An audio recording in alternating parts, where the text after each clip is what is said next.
while you can destroy a building, a storm can do a terrible amount of damage, it can't destroy the human spirit. And the spirit of Arkansas has been shining strong for these last 3 or 4 days.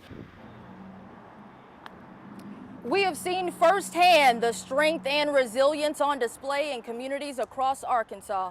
Thank you so much for joining us tonight. I'm Faith Woodard, live in Little Rock. And I'm Rolly Hoyt, joined by meteorologist Nathan Scott here in the studio. We continue our team coverage this evening as the cleanup continues. But first, we want to begin with Nathan as more storms appear to be taking aim on Arkansas. Rolly, I know a lot of people are on edge from what we just experienced. I don't want to say this, but yes, we do have the potential of more severe weather going into Tuesday evening. And it's going to be a nighttime event. So this is more concerning because a lot of us will be asleep when this next round of potentially severe weather moves in. But here's the latest from the Storm Prediction Center, and we've seen an increase in the severe weather potential. It's a 4 out of 5, a moderate risk now for Mena, Hot Springs, Russellville, Fort Smith, Clinton, Harrison, Mountain Home. For Little Rock, we're 3 out of 5, and lesser chance the farther east that you are. When we take a look at the future radar with the tornado risk, follow along with me here. Most of your Tuesday is going to be perfectly fine. But by 5, 6 o'clock, we could start to see storms initiate across the region. And these storms could be strong, possibly severe. That chance of severe weather continues all the way through Tuesday evening. And look at that tornado risk. It's high to extreme. So anything that does develop in this type of environment could certainly produce not only tornadoes, but also strong tornadoes, especially in northwest Arkansas and west Arkansas. We're going to contend with the potential of severe weather all the way through Wednesday morning until that line moves through. I'll have more on the potential impacts and also when we'll see maybe some quieter weather and what can be expected behind the system coming up. All right, Nathan, thank you. That forecast hangs over the recovery efforts that Faith is right in the middle of right now. Rolly and Nathan, thank you so much. As you can see, we are right here in the middle of the devastation. Now, cleanup efforts are underway. We're told by Governor Sanders that the tornado recovery is moving quickly. Now, new state and federal efforts are helping people get the information and the resources that they need, but they are asking people to remain patient. Now, we do have new information for you tonight. Governor Sanders signed 2 executive orders into law today to help relieve some of that pressure, and some of that included giving paid federal leave to some of those workers. And she also said that she is extending the tax deadline. FEMA has opened up their location here in Little Rock. It's at 315 Shackelford Road where people can go for assistance. Our goal is to make sure that they have a one-stop shop so that they can come in and process things from both the federal, state, and city level. Any documentation that they need or specific assistance requests that they have, they can do that all in one place. Now, the governor also announced recovery resource website. It's still under construction right now, as are many things tonight, but we've got a link to the state's website on thv11.com. Again, that link is not working right now, but we will provide you resources as soon as they become available. Again, we're out here in Little Rock tonight. As you can see, some of the devastation behind me, but this is not the only place that is recovering tonight. The human spirit has not broken many Arkansans, and as recovery efforts continue, we're hearing more and more stories just about the cleanup effort. I want to bring in now, going to Ian Russell. Ian, what can you tell us about where you are tonight?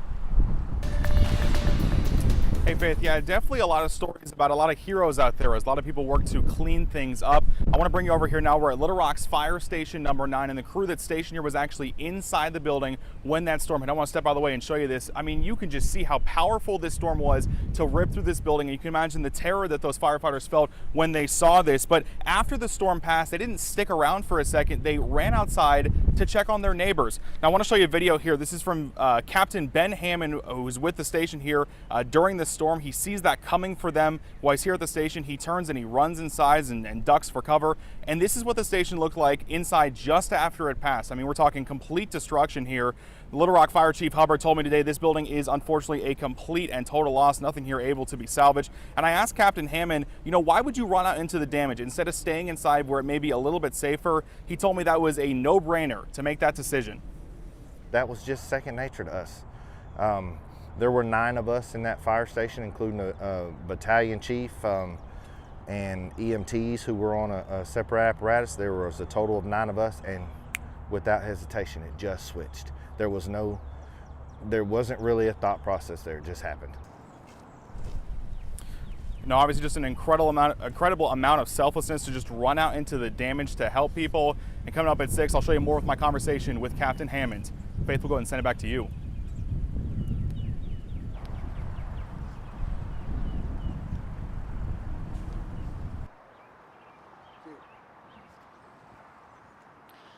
All right, thank you so much, Ian. All right, and as we said, there are a lot of recovery efforts here tonight, and that includes, I'm here with the Attorney General, Tim Griffin, and you've been here all day. You've been here seeing all of the devastation out here. It's a slow road to recovery, but you've been here for days. Tell me a little bit about what you're seeing out here. Sure, so was in this part of the city yesterday, was all over Little Rock the day before, just got back from Wynn today, and here's what I'm seeing all over.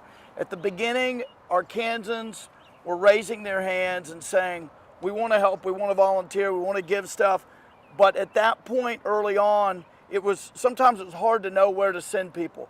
But now we're at the point where the city, you can see Emmanuel Baptist right over here behind us. The city center there is where the Salvation Army, the Southern Baptist Disaster Relief, the city's assistance center, all of those are there. And so now we have locations to send people where they can take their items that they want to contribute. We saw a similar effort going on in Wynn, just got back today. And so really seeing, believe it or not, within 24 hours progress. I was giving food away with Jim Keat of Petite and Keat right down here at the end of this street yesterday. And just between then and now, progress, I can see progress. I see the gas and the utility folks out here. So it's going to be a long-term deal, but progress is already being made. And I've continued to warn people, 99% of the people got their hearts in the right place and they're helping. There's that very small percentage who want to take advantage of this. So of course, if you see examples of looting, scammers, or something that you think is potentially price gouging, report it to my office. And you can report on our website, arkansasag.gov, or 501-682-2007. All right, thank you so much. And as you know, as he said, the road to recovery is a long one, but we are sitting down tonight with the Red Cross, who has been on the front lines trying to give Arkansans the help they need. We will have answers to your questions. Please send us some questions that you'd like the Red Cross to answer. We will have that tonight on 6:30 Central. But in the meantime, the recovery, as we said, still continues. So we want to go to now THV 11's Brooke Buckner, who has more on just the impact on some local school districts. Brooke, what do you have for us tonight? That's right, Faith. All schools were closed in the North Little Rock School District today because that allowed staff to come together and come up with a plan for moving forward after the tornado while also helping out their school community. Now, just a few minutes ago, a community support event wrapped up here at the North Little Rock High School football stadium where there were FEMA services, counseling services, and more to help these families out. Now, the superintendent tells me taking today off was the right call for his district. We felt it was important to bring as part of our phase into recovery is bring our faculty and staff back first. North Little Rock Superintendent Dr. Gregory Paluski tells me students will return Tuesday with the exception of Amboy Elementary because it's still without power. We're looking at some alternatives. We're trying to get them, that community, those students back to some kind of normalcy as fast as we can. Dr. Paluski says about 15% of the school community was impacted, but he feels confident he has enough teachers and staff to keep class going. We want to work with those individual employees to make sure we meet those individual needs, and if they need to be out for a couple days of staffing, we can prepare for that today, and it's given us that kind of luxury to be able to open successfully tomorrow. Over at the Pulaski County Special School District, class was back in session, except at Oak Brook Elementary because of no power. Superintendent Dr. Charles McNulty says those students will be back Tuesday. Like North Little Rock, Rock, PCSSD is helping out the families impacted. But right now we have about 110 families who are looking at, have needs, and around 25 professional staff. Now they're gathering donations to help those families this week and next. We're coming together as a community. It's really an honor to be part of.